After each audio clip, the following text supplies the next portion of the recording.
Mr. President, 4 years ago, our economy was in free fall. AIG had been bailed out. Lehman Brothers plunged into bankruptcy. The depth of the recession we fell into is difficult to understate.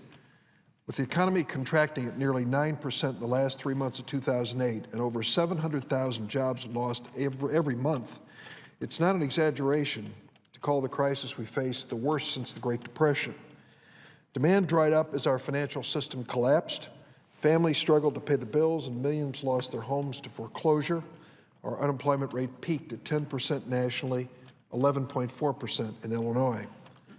It's been a hard road back to stable economic ground, but things have turned around. There's a lot of work still to be done.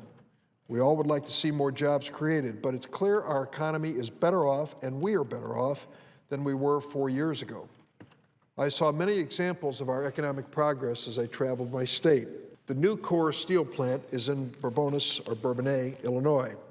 It makes rebar and angle iron that is used in construction across the country. What makes Nucor unique is that during the recession, when many other companies were shedding employees, Nucor made a commitment to keep all of their full-time employees. It wasn't easy. When demand slowed, the company's idle workers developed new products for customers, or they were actually, in many cases, sent out to work in the community on service projects as they waited for their company to get back into business. During this time, the Bourbonnais facility applied for and received the Department of Labor's Voluntary Protection Program STAR certification, recognizing their extraordinary efforts to improve workplace safety.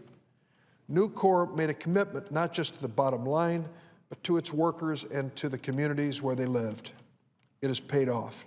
Demand has returned, and the company's now firing on all cylinders, employing roughly 300 workers. I will tell you, I've visited a lot of different production facilities.